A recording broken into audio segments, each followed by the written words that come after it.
So let's have a look कि ये सारा पढ़ के हमको मिलेगा क्या, या फिर हमने बॉडीज़ के बारे में जो इलास्टिक प्रॉपर्टीज़ पढ़ी, कब इलास्टिक लिमिट के बाहर कब प्लास्टिक हो जाता है, ये सबका एप्लीकेशंस क्या है, फिर कहाँ पे ये नॉलेज को हम अप्लाई कर सकते हैं। सो रियल लाइफ में इसके बहुत सारे एप्लीकेशंस हैं। इवन इंजीनियरिंग में बहुत जगह आपको ये एप्लीकेशन मिलेंगे इस चीज़ों के। एक सिंपल सा एग्जांपल लेते हैं, जैसे कि आपका कोई ब्रिज हो गया। हम यहाँ पे केबल ब्रिज की बात कर रहे हैं, नॉर्मल कंक्रीट वाले ब्रिज की बात करेंगे। पहले कोई केबल ब्रिज का एग्जांपल लेते हैं, जैसे कि आपका फॉर एग्जांपल बैंड्रा सीलिंग हो गया। आपका बैंड्रा सीलिंग भी एक केबल ब्रिज है। तो वो ऐसा कुछ केबल से बंधा होता है, एक पोल होता है, ये पोल से सारे केबल बंधे होते हैं और ये सारे केबल्स कहीं ना कहीं इस पूरे ब्रिज को होल्ड करके रखते हैं, राइट।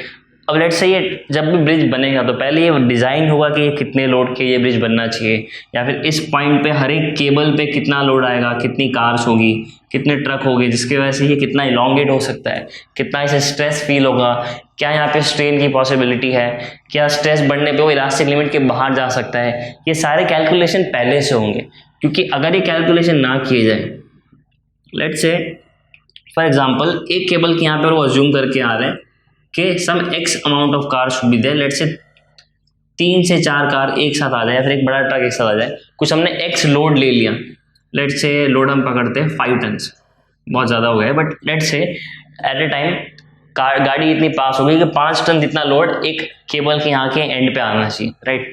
सो लेट्स अज्यूम कि जो भी कैपेसिटी के लिए ये केबल्स बने हुए हैं, इनको जो डिज़ाइन किया था जो लोड लेने के लिए, अज्यूम करते कि ड्यू टू सम रीजन यहाँ पे लोड थोड़ा ज़्यादा बढ़ गया। जैसे मान लो कोई किसी गाड़ी का एक्सीडेंट हो गया जिसकी वजह से पीछे बहुत ज़्यादा ट्रैफिक जाम हो गया, यहाँ पे जितने होने चाहिए उससे ज़्यादा कार्स एक्यूमुलेट हो गई एक ही जगह पे, तो इस जगह पे लोड ज़्यादा आएगा और वो लोड कहीं ना कहीं ये टेंशन के फॉर्म में ये केबल में भी कन्वर्ट होगा, राइट।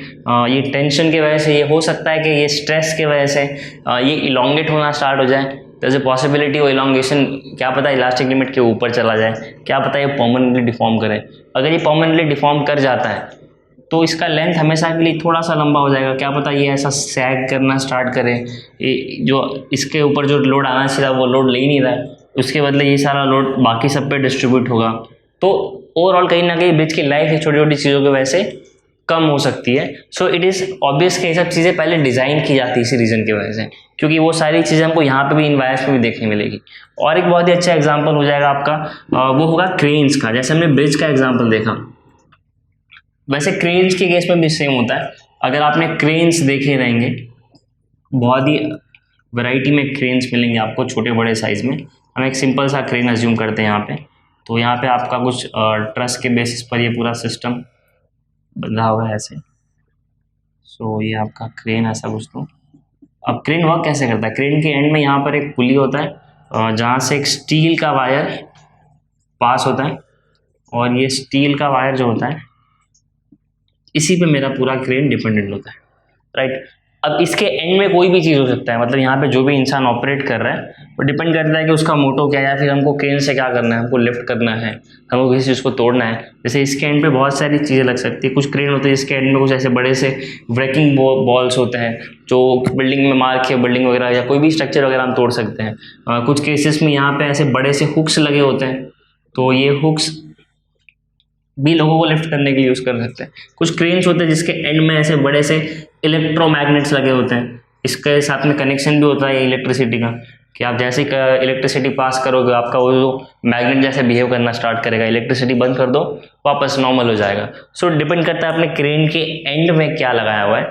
बट अगर मान लो हम क्रेन से किसी ऑब्जेक्ट को लिफ्ट करने ट्राई कर रहे हैं, यानी अगर ये वाले एग्जाम्पल को छोड़ दें, ये ब्रेकिंग बॉल वाला, बाकी दोनों एग्जाम्पल में हमको करना क्या है, हमको किसी भी ऑब्जेक्ट को लिफ्ट करना है ना।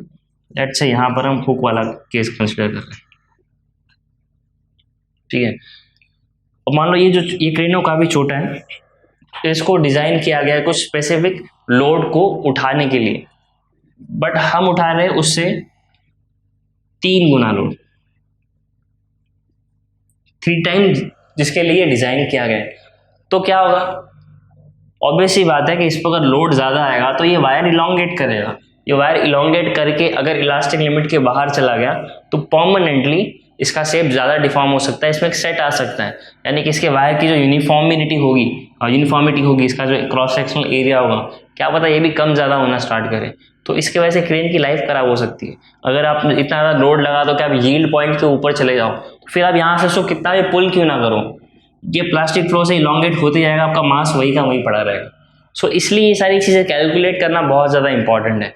तो क्रेन्स में भी ये सारी चीज़ें डिसाइड करके ही इसे डिज़ाइन किया जाता है कि कितना लोड इसे उठाना चाहिए। इसके बेसिस पे वायर डिज़ाइन किया जाता है। वायर के साथ साथ ये सब चीज़ें भी डिज़ाइन होती है, बट मेन लोड को उठाता है वो हमारा वायर होता है। तो ये भी एक बहुत ही अच्छा एग्जाम्पल हो गया उस चीज़ का।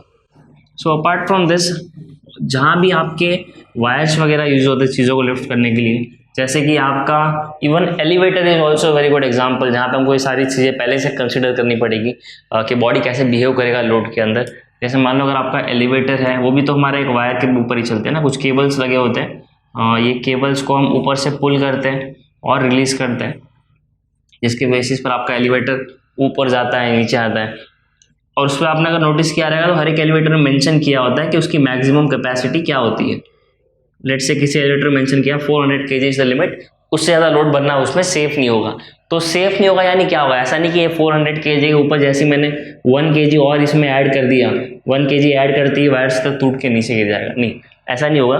बट जैसे कि हमने देखा कि वो धीरे धीरे इलॉन्गेट करना स्टार्ट करेगा, इलॉन्गेट के बाद हो सकता है डिफॉर्मेशन और उसका परमानेंट रह जाए। अब जैसे मान लो जो एलिवेटर पूरा रिलीज करने के बाद यहाँ तक आना चाहिए था बेस पे, जहाँ से ग्राउंड पे लोग नीचे उतर रहे थे, अगर इसमें परमानेंट डिफॉर्मेशन हो गया, वायर हमेशा के लिए लंबा हो गया, तो ये रिलीज वाले कैलकुलेशन में अगर गड़बड़ होगा तो क्या पता है लिफ्ट नीचे भी टच हो जाए, बराबर ना, which is not good. Damage हो सकता है लिफ्ट को और बहुत सारी चीज़ें हो सकती है। अगर लोड आपने बहुत ज़्यादा इसके अंदर बढ़ा दिया, क्या पता है इलास्टिक लिमिट के ऊपर चले जाए, यील्ड पॉइंट के ऊपर चले जाए। अगर यील्ड पॉइंट के ऊपर चला गया, फिर आप लिफ्ट को ऊपर खींचने कितना भी ट्राई करो, अगर यील्ड पॉइंट के ऊपर एक बार चला गया तो इसके बाद प्लास्टिक फ्लो दिखाना स्टार्ट करेंगे, यानी ये लंबे होते ही जाएंगे। सो एक टाइम बाद ये वायर टूटने के बाद डर हो सकता है। तो इसलिए जहाँ भी आपका लोड लिफ्ट करना है हमको, वायर्स के थ्रू या केबल्स के थ्रू, उन सभी जगह पे आपको इसका एप्लीकेशन मिलेगा। Not just here, even buildings में आपके जो बीम्स होते हैं, जो आपके कॉलम्स होते हैं, तो इनको भी इसी बेसिस पे डिज़ाइन किया था, क्योंकि देखो ये वायर से थोड़े अलग होते हैं। लेट से आपका एक कॉलम है जिसपे ऊपर बहुत सारा लोड आ रहा है, बिल्डिंग का लोड आ रहा है। अगर लोड बहुत ज़्यादा है तो जैसे पॉसिबिलिटी कि ये कंप्रेस होगा तो हमने जैसे ये देखा था कि अगर इसका लेंथ छोटा हो रहा है तो इन रिटर्न इसका डायमीटर या फिर इसका अगर लॉन्गिट्यूडनल स्ट्रेस इस पे दे रहे हैं तो लेटरल स्ट्रेन भी हमको इसमें देखने मिलेगा उसके रीजन वजह से। तो ये मेरा कोई रबर का तो नहीं बना होता, बिल्डिंग के जो कॉलम्स वगैरह होते हैं कॉन्क्रीट के होते हैं, सॉलिड कॉन्क्रीट के। अगर इसमें आपको ऐसे बल्जेस वगैरह देखने मिले तो इसमें सीधे क्रैक्स आ जाएंगे और ये क्रैक्स आगे जाके कुछ बड़े मेजर एक्सीडेंट्स भी कर सकते हैं। तो इसलिए इनको भी डिज़ाइन किया जाता है। तो हमारे पास एक फॉर्मूला है जिसके बेसिस पे से डिज़ाइन करते हैं, देख लेते एक बार। This is the formula that is use to predict the sag of a beam. अब सैग ऑफ अ बीम क्या होता है, जैसे हमने देखा कंप्रेशन की वजह से लैटरल स्ट्रेन दिख सकता है मुझे कॉलम्स के अंदर।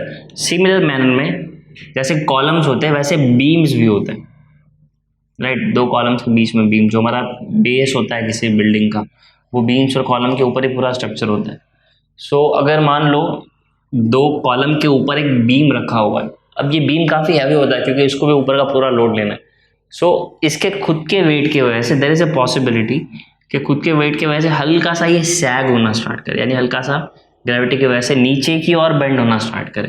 सो अगर ये नीचे की ओर बेंड होगा तो क्या होगा, वापस ये किसी रबर जैसे मटेरियल से तो बना नहीं है, ये सॉलिड कंक्रीट से बने होते हैं।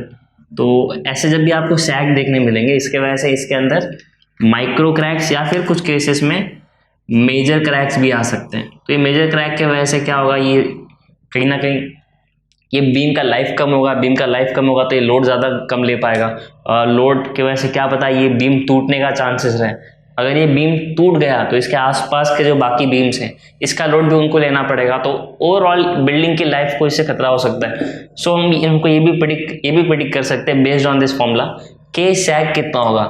ये सैग के लिए फॉर्मूला है WL3/4BD³ इंटू यंग्स मॉडुलस। सो यहाँ पे 4 है मेरा, ये है W इसका weight, L is the length, ये बीम का लेंथ कितना होना चाहिए, B और D वापस डेप्थ और ब्रेथ, हाइट भी बोल सकते हैं इसको हम, और यंग्स मॉडुलस। सो इसे हम क्या कंक्लूड करेंगे, अगर वेट बढ़ा या लेंथ बढ़ा तो मेरा सैग बढ़ेगा, यानी वेट और लेंथ से मेरा बीम का जो सैगिंग होगा या ये वाला जो इफेक्ट होगा बेंडिंग वाला, वो बढ़ेगा, डायरेक्ट प्रोपोर्शनल होगा। बाकी अगर आप डेप्थ और ब्रेड्थ बढ़ा दो या फिर यंच मॉडल ज़्यादा यूज़ करो तो उसके वजह से ये कम भी हो सकता है। So this are the few examples जहाँ पे हमने जो पढ़ा इलास्टिसिटी, इसको डायरेक्टली अप्लाई कर सकते हैं। अपार्ट फ्रॉम दिस और बहुत सारे एग्जाम्पल्स हैं।